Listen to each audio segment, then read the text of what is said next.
ಯಾವ ಕಡೆಗೆ ಹೊಟ್ರಿ? ಯಾವ್ದಾದ್ರು ಒಳ್ಳೆ ಕೆಲ್ಸಕ್ಕೆ ಹೋಗ್ಬೇಕಾದ್ರೆ ಈ ರೀತಿ ಎದುರು ಬರೋದು ಅನಿಷ್ಟ. ಒಳ್ಳೆ ಕೆಲ್ಸನಾ?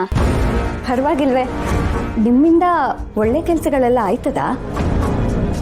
ಒಳ್ಳೆ ಕೆಲ್ಸಗಳು ಏನಿದ್ರು ಮನುಷ್ಯತ್ವ ಇರೋರು ಮಾಡೋದು, ರಾಕ್ಷಸರಲ್ಲ. ಸಾವಿತ್ರಿ, ಬರ್ತಾ ಬರ್ತಾ ಅತಿ ಆಯ್ತು ನಿಂದು. ಗಂಡ ಅನ್ನೋ ಮರ್ಯಾದೆ ಇರ್ಲಿ. ಪರವಾಗಿಲ್ವೇ, ಮಾತುಗಾದ್ರೂ ನೀವು ನನ್ನ ಗಂಡ ಅಂತ ಒಪ್ಕೊಂಡ್ರಲ್ಲ. ಅದ್ ಸರಿ, ಸಾಹೇಬ್ರು ಎಲ್ಲೋ ಸವಾರಿ ಉಂಟಂಗೈತೆ? ಎಲ್ಲಿ ಹೋಗ್ತೀನಿ, ಎಲ್ಲಿ ಬರ್ತೀನಿ ಎಲ್ಲ ಹೇಳ್ಕೊಂಡು ಕೂತ್ಕೊಂತೀನಿ. ಒಂದೆರಡು ದಿನ ಮಾಡಿರಲ್ಲ, ಅದೇ ಕೆಲ್ಸ ಮೇಲೆ ಹೋಗ್ತೀನಿ. ಆಯ್ತಾ? ನಿಂತ್ಕೊಳ್ಳೋ.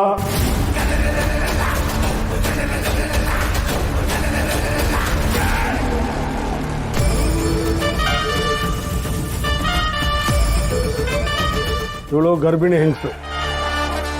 ಇವಳು ನೋಡ್ಕೊಳ್ಳೋದು ಬಿಟ್ಟು ಏನು ಕೆಲಸ ನಿನಗೆ? ಎಲ್ಲ ಅಪಾಯಿಂಟ್ಮೆಂಟ್ಗಳನ್ನ ಕ್ಯಾನ್ಸಲ್ ಮಾಡಿ ಇವಳು ನೋಡ್ಕೊಂಡು ಮನೇಲೇ ಇರು. ಮಾವ, ನಾನು ಇವಳು ಕೆಲ್ಸಕ್ಕೆ ಹೋಗ್ತಿರೋದು.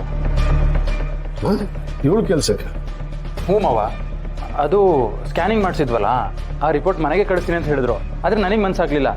ನಾನೇ ಖುದ್ದಾಗಿ ಹೋಗಿ ಆ ರಿಪೋರ್ಟ್ ಕಲೆಕ್ಟ್ ಮಾಡಿಕೊಂಡು ಡಾಕ್ಟ್ರು ಇವಳ ಬಗ್ಗೆ ಏನು ಹೇಳ್ತಾರೆ ಅಂತ ಕೇಳ್ಕೊಬೇಕಿತ್ತು. ಮಗು ಹುಟ್ಟೋ ಸಮಯದಲ್ಲಿ ಈ ಕ್ಷಣಗಳನ್ನೆಲ್ಲ ಅನುಭವಿಸ್ಬೇಕಲ್ವಾ, ಅದಕ್ಕೇನೆ ಆ ಕೆಲಸದ ಮೇಲೆ ಹೋಗ್ತಿದ್ದೆ ಮಾವ. ಓಹೋ, ಇಂಥ ಸೂಕ್ಷ್ಮವಾದ ವಿಷಯಗಳೆಲ್ಲ ಯಾವಾಗ ಅರ್ಥ ಆಗಕ್ಕೆ ಶುರು ಆಯಿತು ನಿನಗೆ? ಅಪರೂಪಕ್ಕೆ ಒಳ್ಳೆ ವಿಷಯ ಹೇಳ್ತಾ ಇದೆಯಾ. ಬೇಗ ಹೋಗಿ ಬಂದು ಸಾವಿತ್ರಿ ಜೊತೆನೇ ಇದ್ದು ಅವಳನ್ನ ನೋಡ್ಕೋಬೇಕು. ಅರ್ಥ ಆಯ್ತಾ? ಹಾಂ ಮಾವ, ಬೇಗ ಬರ್ತೇನೆ.